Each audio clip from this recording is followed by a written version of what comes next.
एल्विश यादव से जुड़े हुए, जिनकी किस्मत का फैसला आने वाले वक्त में होगा जब पुलिस अपनी जांच पड़ताल में करेगी, क्योंकि एल्विश यादव से जुड़े हुए कुछ और दूसरे लोग जो कि पुलिस की गिरफ्त में आए हैं। राहुल नाम का एक व्यक्ति, एक शख्स जिसके मिले हुए इनपुट के आधार पर पुलिस ने अपनी जांच का दायरा और ज्यादा बढ़ा दिया है। दरअसल रेप पार्टी हो या फिर लड़कियों की सप्लाई हो, सांपों की तस्करी हो, उनके जहर से नशा करने का मामला हो, सपेरे हो, बॉलीवुड का कनेक्शन हो और जो सिंगर है फाजिलिया, वो उस सिंगर का कनेक्शन हो, इन तमाम चीजों के बाद में पुलिस अब कहीं ना कहीं इस पूरे मामले को बॉलीवुड से जोड़ करके भी देख रही है।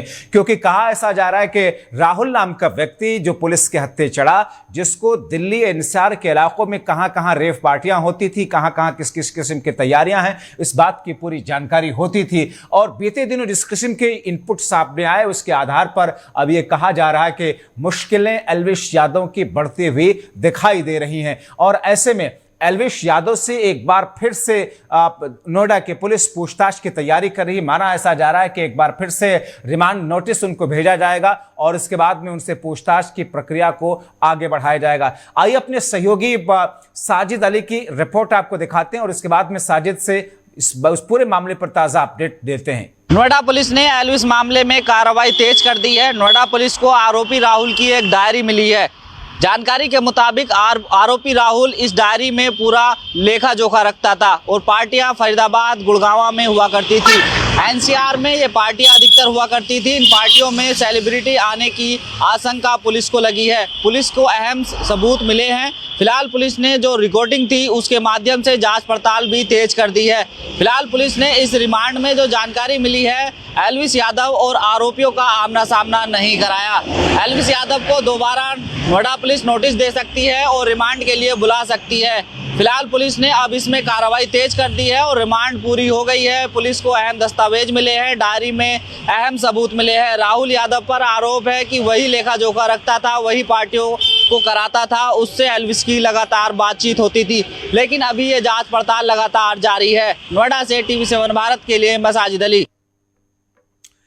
हमारे साथ में हमारे सहयोगी साजिद जुड़े हुए हैं। साजिद, एल्विश की मुश्किलें इसका मतलब अब ज्यादा बढ़ेंगी क्योंकि राहुल से मिले जो जानकारी है, जो इनपुट मिले हैं, उनके आधार पर इसके तार बॉलीवुड से भी जुड़ते हुए दिखाई दे रहे हैं। मिले हैं, लेखा जोखा रखता था। एनसीआर क्षेत्र में फरीदाबाद, गुड़गांव ये पार्टियां होती थी और इसका लेखा जोखा राहुल रखता था। राहुल की लगातार एल्विश से बात भी होती थी। सभी के जो मोबाइल की लोकेशन है और पूरी तरीके से जांच पड़ताल में पुलिस जुट गई है। पुलिस का कहना है कि हम दोबारा नोटिस देंगे और रिमांड के लिए एल्विश यादव को बुलाएंगे। तो ये आशंका जताई जा रही है कि एल्विश यादव को दोबारा रिमांड के लिए बुलाया जा सकता है। फिलहाल जो टीम का एल्विश यादव का और आरोपियों का आमना सामना नहीं हुआ। पूछताछ है एल्विश से, कब तक वो संभव होगा? देखिए, जल्दी ये नोएडा पुलिस तैयारी में है कि हम नोटिस भेजकर इसको जल्द ही बुलाएंगे। एल्विश यादव पर ही अब नोएडा पुलिस का निशाना है। जो राहुल के जो संकेत है वो एल्विश यादव से कहीं ना कहीं मिलते हुए नजर आ रहे हैं।